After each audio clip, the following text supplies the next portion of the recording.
Primeiro, acho que eu queria muito agradecer a oportunidade de fazer parte aqui do Santa Memória. É realmente um grande prazer, uma grande alegria esse convite. A minha origem, ela é a origem de caboclo, né? Eu nasci em Mato Grosso do Sul. O meu pai era médico, a minha mãe sempre cuidou da gente em casa. Então era batalhadora em casa lá para manter todo mundo bem alimentado, limpinho.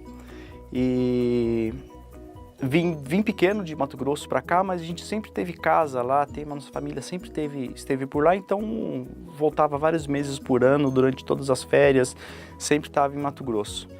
E a origem da família do meu pai e da minha mãe, famílias de caboclo, né? Então a gente é gente da roça, gente simples. Mas mesmo sendo gente simples, o meu pai sempre prezou muito pela nossa formação, pela educação, pela ciência. E eu tinha 3 anos de idade ainda. Eu sei que é 3 anos de idade porque dentro dos livros tem o certificado de quando ele foi dado de presente pra gente. Então eu sei a data, né? Sei que eu tinha 3 anos de idade. Foi em 1972. E meu pai deu de presente pra gente todos os livros da enciclopédia Delta Larousse, que era o nosso Google, né? Onde a gente buscava toda a informação. E uma das coleções era de ciências naturais. E essa coleção de ciências naturais eu não sabia ler ainda, devia ter uns 4 ou 5 anos de idade. Eu folheei todos os 12 ou 15 volumes, sabia todas as imagens, então eu tinha desde a pré-história, paleontologia, geologia, zoologia, botânica e até espaço, né? Então tinha todos os livros ali, eu folheava todos. E aí depois quando eu aprendi a ler, primeiro ano, segundo ano primário, eu voltei e li todos os livros de novo. E uma grande alegria minha foi quando eu fui a primeira vez no Museu Americano de História Natural e na parte de fósseis eu consegui visualizar lá os verdadeiros, as amostras que estavam nas fotos daquele livro que eu li quando eu era pequeno. Então isso já direcionou desde pequeno a minha formação, né? Eu tinha certeza que eu queria ser cientista. Certeza absoluta. Era o que eu queria e pronto, acabou, já estava resolvido ali e nunca mudei isso. E pela própria influência, fascinação que dinossauros têm sobre crianças, né? Eu cresci querendo ser paleontologista. Minha ideia era sair pelo mundo escavando e achando fóssil de dinossauro. Mas é óbvio que naquela época eu não conseguia nem visualizar isso, não sabia que curso poderia fazer, não sabia de nenhum paleontologista empregado no Brasil. E a gente tem que se preocupar com essas coisas. Mas a vontade pela ciência permaneceu.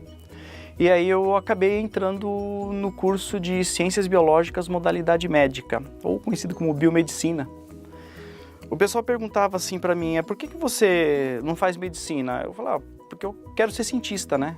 Cientista na área de saúde, foi aí que eu fui desenhando a minha carreira e fui para isso. E biomedicina era um curso criado inicialmente para se formar pesquisadores e professores da área biomédica, em ensino de nível superior. Então, se você perguntou de qual é a minha profissão, eu sou professor e pesquisador. A graduação ficou no passado, né? A gente direciona para isso. E aí, nesse curso foi muito bom, porque era o que eu esperava, tinha as matérias que eu esperava, a gente estudava todo o corpo humano de um ponto de vista de um pesquisador. Eu entrei no curso de biomedicina na Universidade de Mogi das Cruzes, fiz até o 3º ano lá. É uma faculdade muito conceituada na parte de análises clínicas, só que eu queria pesquisa, eu não queria análises clínicas. E aí eu fui fazer o 4º ano integral do curso eu fiz na Unifesp, no laboratório de biofísica, mas lá eu já trabalhava com neurofisiologia e neurofarmacologia também, então eu já fiz a minha iniciação científica inteira lá. E o fato de escolher a fisiologia, essa área que envolvia a neurofisiologia, era porque uma das disciplinas que eu mais gostava na faculdade era a fisiologia. Se bem que a disciplina que eu ia melhor mesmo, que eu tirava 10, 10, 10, sempre era biofísica. Biofísica, bioestatística eram as disciplinas que eu ia melhor.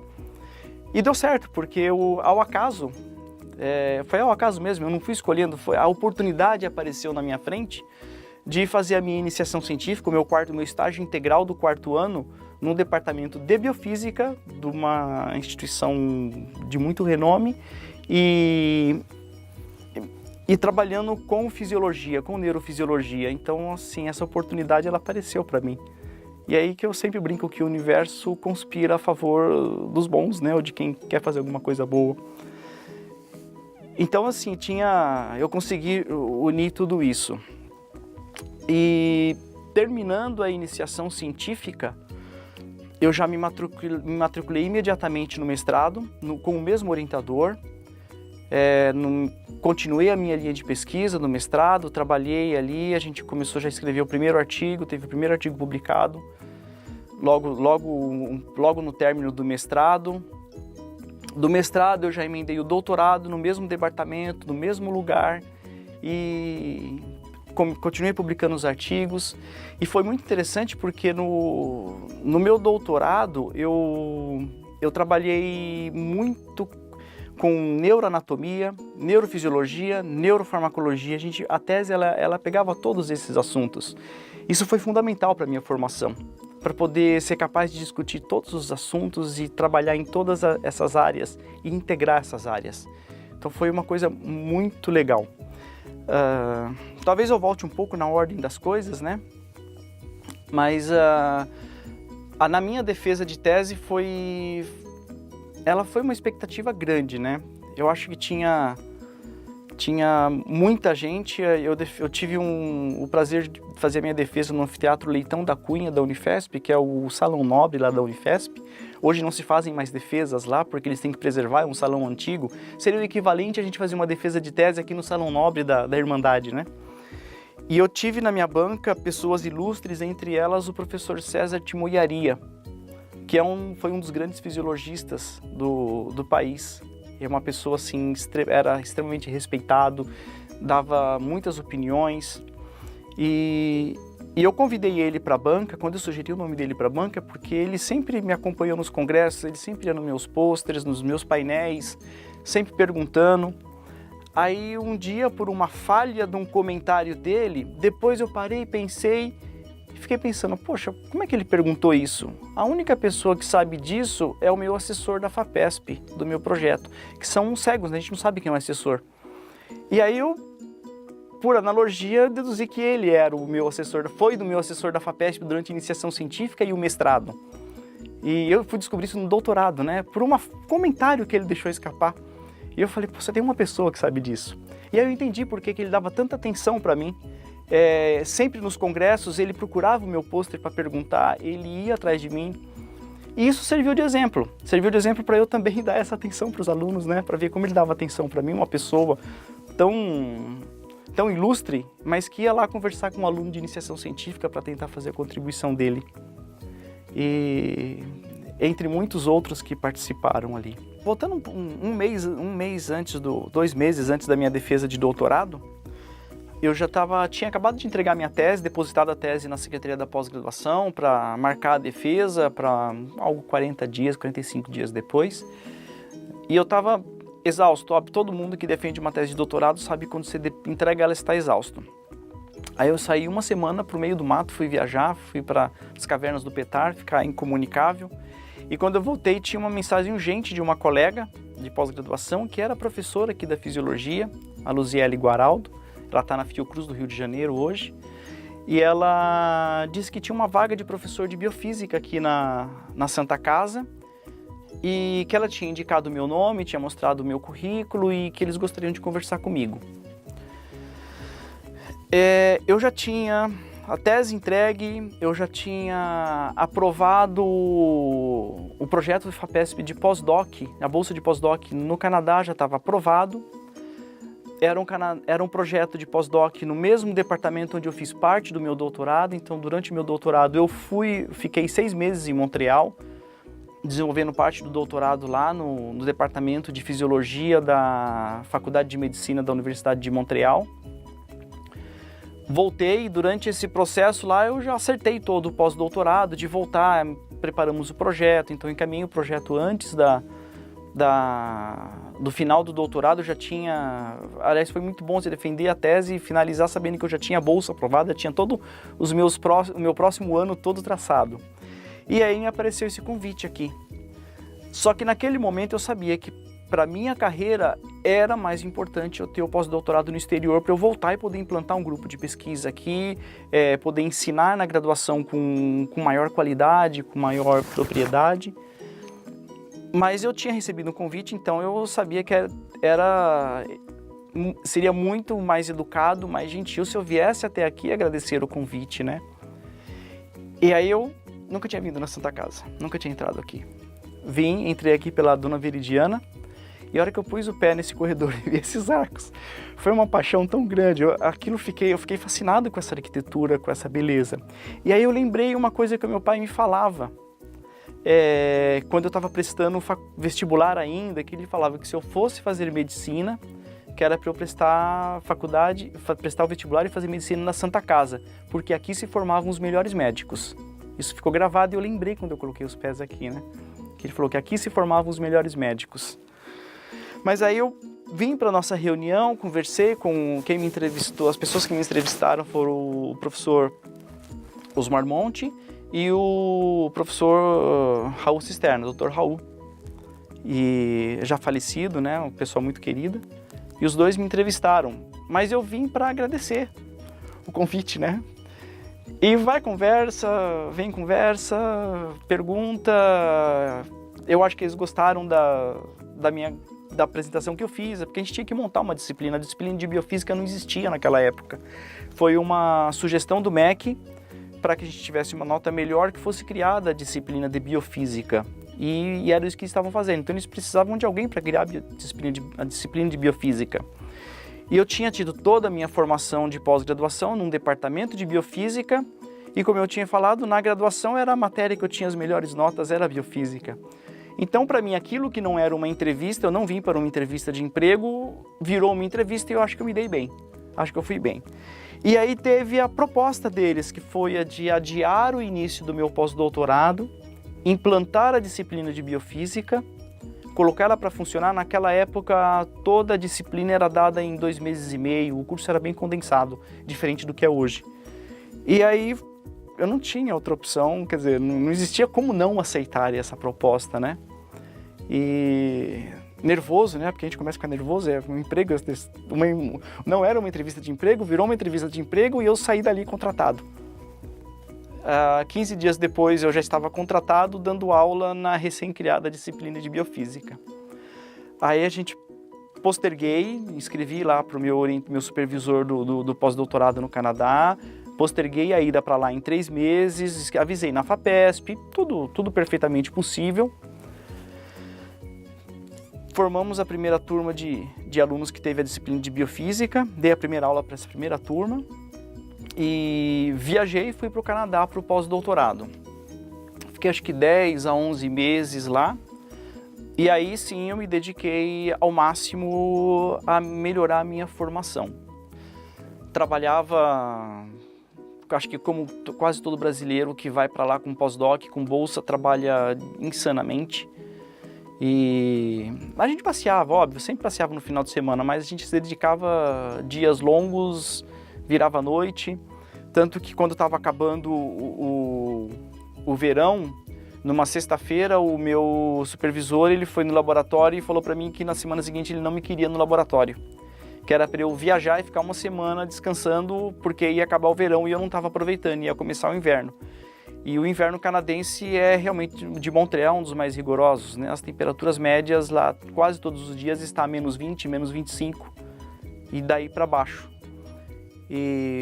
Então eu fiz isso, viajei uma semana também para descansar um pouco, porque depois do inverno não tinha muitas outras coisas para fazer além de trabalhar. E foi proveitoso porque fiz muitos contatos, muitos amigos que eram colegas de pós-graduação lá, de doutorado, de pós-doutorado, de mestrado e que hoje também ocupam posições muito boas em universidades canadenses, em universidades francesas. O meu supervisor de doutorado é um grande amigo, como família, né? Então a gente sempre se encontra, conversa, ele vem para o Brasil em algum congresso, eu vou para algum lugar, a gente se encontra, sai para jantar junto. Vimos os filhos, os dele e os meus crescerem, a gente se conhece. Mas o resultado profissional disso é que em 10 a 11 meses eu voltei com 4 artigos publicados. Entre primeiro e segundo autor, 4 artigos publicados. Isso foi fundamental para eu começar todo o meu trabalho aqui Aí realmente começar o trabalho aqui na Santa Casa, porque até então eu só tinha ficado aqui 3 meses. E aí voltando para cá eu já comecei a pensar o que eu vou fazer aqui. Preciso montar meu grupo de pesquisa, preciso montar minha pesquisa, nem o grupo, eu precisava pelo menos começar a fazer pesquisa, só tinha eu. Isso foi em 2002, mais ou menos, começo de 2002.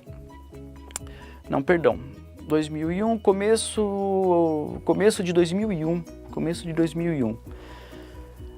O que eu vi no departamento era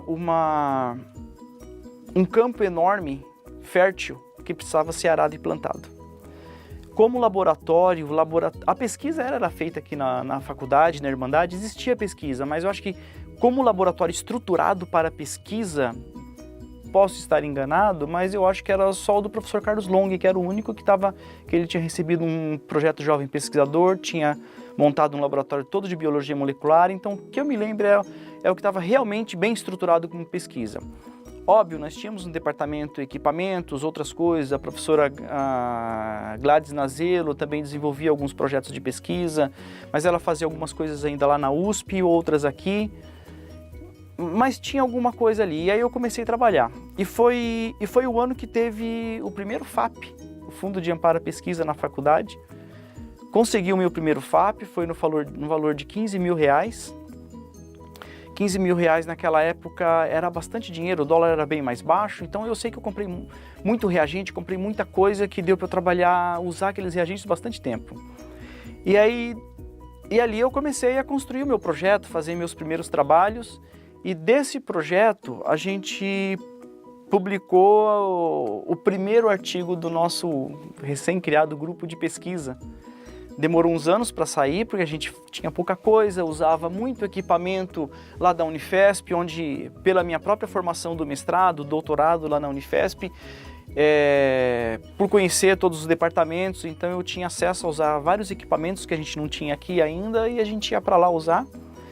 Mas eu sei que alguns anos depois a gente publicou o nosso primeiro artigo numa das 10 melhores revistas de neurociência que tem. Então foi um artigo feito com mais ou menos R$15 mil, muita criatividade, pergunta boa. A gente publicou numa revista que tem um fator de impacto acima de 6, hoje 6,5 mais ou menos. E já era uma revista de fator de impacto alto naquela época, era quase 6, com pouco dinheiro. Isso foi fundamental para eu submeter meu projeto FAPESP, meu primeiro projeto FAPESP, que era um projeto de um valor até grande para o primeiro projeto, e ele foi aprovado. Aí a história muda, porque aí você passa a ter bastante dinheiro, né? Dinheiro para comprar equipamentos, e aí várias coisas que a gente usava na Unifesp, nos laboratórios de lá, a gente teve como comprar e instalar no departamento. Então não começou a se estruturar novamente um outro laboratório de pesquisa bem equipado. E aos poucos, outros professores também pegavam os projetos FAP, a gente sempre comprava equipamento, tentava aumentar a infraestrutura. Essa infraestrutura foi aumentando, e junto com essa melhoria na produção científica, a gente consegue também se tornar mais atrativo. Se torna mais atrativo quando abriam novas vagas, a gente conseguia contratar pessoas com potencial muito grande de produção. Essas vieram somar esforços aos que já estavam no departamento. A pesquisa foi ampliando, mais projetos, mais equipamentos, professores, melhoria na qualidade das aulas, a gente conseguia ter mais gente ajudando, então você conseguia se dedicar melhor a todas as tarefas. E aí eu, por dar muita opinião, por falar muita coisa, já participava de outros comitês, o Comitê de Ética em Pesquisa em Humanos naquela época, já faz vários anos que eu saí, mas sempre por ficar dando opinião e sugestão, aí sempre colocava a gente em alguma comissão para falar. Fui ganhando uma certa experiência na gestão dentro da instituição, e há 6 ou 7 anos atrás, mais ou menos, eu fui nomeado como chefe do Departamento de Ciências Fisiológicas. E aí eu comecei a implantar algumas ideias que eu tinha, obviamente sempre com o apoio dos docentes, sempre com o apoio dos colegas, né, de certa forma, de todos. e que era uma ideia que eu tinha de termos laboratórios multiusuários no departamento e na instituição também, né, que eu acho que deve ter. Porque essa ideia de laboratório multiusuário, eu comecei a mudar a minha cabeça, eu ainda estava na iniciação científica, e eu fui aprender um método de neuroanatômico, de usar neurotraçadores para descobrir conexões entre núcleos no cérebro, e eu fui aprender isso lá no laboratório de fisiologia do ICB, da USP. E às vezes eu chegava cedo, bem cedo lá, às vezes o professor que estava me treinando, ele chegava um pouquinho depois, e aí os laboratórios vazios eu ficava andando pelos laboratórios. E eu lembro que um dia eu estava andando, eu olhei, tinha um laboratório vazio ainda, era bem cedo, tinha uma balança analítica de pesagem. Andei mais um pouco, em outro laboratório vazio, outra balança analítica de pesagem. Andei mais um pouco, outra balança analítica de pesagem. Eu fiquei pensando, a gente usa tão pouco isso, por que eu tenho 3 balanças analíticas de pesagem num corredor? Imagina quantas não tinham nos outros laboratórios. E eu comecei a ver, aí eu comecei a reparar em outras coisas, e eu via a repetição de equipamentos que se usavam muito pouco. Então naquela época, ali na iniciação científica, eu já comecei a pensar que não fazia sentido termos muitos equipamentos iguais no mesmo lugar, se eles não fossem usados com uma grande frequência.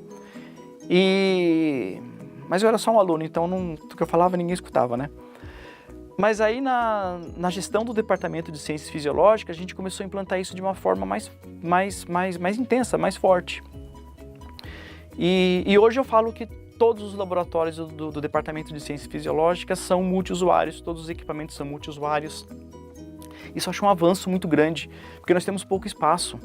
A gente não tem muito espaço aqui, não dá para ficar repetindo equipamentos que não se usam com grande frequência. Então acho que um dia a gente tinha que migrar para laboratórios ou seja, a estrutura departamental se manter a mesma, acadêmica para aula, obviamente, mas a estrutura a infraestrutura para execução de pesquisa e outras coisas ser multiusuária, toda multiusuária. Assim como sala de aula, não tem sala de aula deste ou daquela disciplina, as salas de aula são de todos que precisam utilizar. É óbvio, precisa de uma política administrativa para isso, precisa coordenar tudo isso, precisa ter controle, precisa ter gente que dê suporte. É um caminho longo, mas acho que é um caminho que a gente tinha que pensar na nossa instituição. A gente, quando trabalha numa área que às vezes não é muito valorizada pelo governo, pela sociedade, porque todo mundo fala que o professor é fundamental, é importante, mas as pessoas acabam de certa forma, a gente não vê uma grande valorização no professor que é pesquisador, e a universidade está baseada no ensino, pesquisa e extensão. Então a gente tem que pensar nos três, os três têm que crescer, os três têm que estar fortes. Obter o financiamento adequado para executar todas essas tarefas é um grande desafio. Hoje, a gente tenta mudar a visão de que pesquisa é investimento, não é gasto. Mas as agências de fomento, não a agência de fomento necessariamente, o governo, que é quem vai liberar a verba para a agência de fomento, ele acaba olhando como gasto. As empresas particulares que poderiam investir em pesquisa olham como gasto, elas não entendem que se ela melhora um processo, se ela inova um processo, gera economia, pode gerar economia e gerar um maior lucro porque ela tem um processo diferente. E aí aquele dinheiro investido, ele agrega um valor grande para aquela empresa, para aquela instituição, e isso faz com que ela venda um produto, ou em maior quantidade, ou com melhor qualidade, com um melhor preço, ou com uma menor despesa. Então, isso, acho que um grande desafio hoje na nossa área é a falta de investimento que a gente tem. Gratificação da vida pessoal, essa não dá para a gente não levar para os alunos, né? Não tem como não pensar que a grande gratificação nossa é ver aquele aluno que eu costumo falar começou como uma criança, um adolescente com a gente, às vezes no primeiro ano de faculdade, aí depois vem para vai fazer iniciação científica, depois pós-graduação e vai fazer pós-doutorado, e aí depois de um tempo você vê ele arrasando aí, ou no hospital, ou na aula, ou no laboratório, virando docente de uma grande universidade. Acho que da nossa área, da área de um professor, a maior gratificação é ver o sucesso do aluno dele. Não tem coisa melhor do que isso. Eu sempre falei para todo mundo que quer vir para a área de docência, ou para a área da saúde, ou para a área da pesquisa, que não adianta querer, você tem que ter vocação. Não é questão de ser inteligente, não é questão de ter dinheiro para pagar o curso, você tem que ter vocação. Vocação é um sacerdócio. Você não é professor ou pesquisador das 8 da manhã às 5 da tarde, você não é médico das 8 da manhã às 5 da tarde, você é médico sempre. Você não é um enfermeiro só durante o seu horário de trabalho, sempre vai ser enfermeiro. Todo mundo olha para você e fala, ele é enfermeiro, ele é médico, um fonoaudiólogo. Então, um profissional da área de saúde, ele é sempre um profissional da área de saúde. As pessoas sempre vão vincular ele à profissão. Então, ele tem que ter sacerdócio. Ele não pode, agora não sou mais, ou eu quero ser. Não, não é só querer, tem que poder. Tem que se dedicar, tem que ter uma dedicação muito grande. O sacrifício eu acho, posso estar errado, pessoas podem discordar, mas acho que o sacrifício à profissão, a dedicação à profissão, ele é inerente à profissão, a essas profissões. Não tem como ser diferente disso. É a gratidão, né, qual seria a gratidão que eu teria aqui nessa instituição? Acho que a maior de todas, eu tenho orgulho de fazer parte dessa instituição, é fantástico. A paixão por essa instituição é fantástica, mas acho que o maior dos sentimentos é a gratidão por toda a oportunidade que essa instituição me deu de construir a minha carreira aqui. Se perguntar o que faltou para mim hoje, relevante, acho que nada. Acho que tudo que eu precisei aqui eu fui atendido sempre. Então a gratidão por permitir que eu desenvolvesse a minha carreira aqui nessa instituição. É o maior dos sentimentos que eu tenho pela faculdade, pela Irmandade, por todo esse complexo.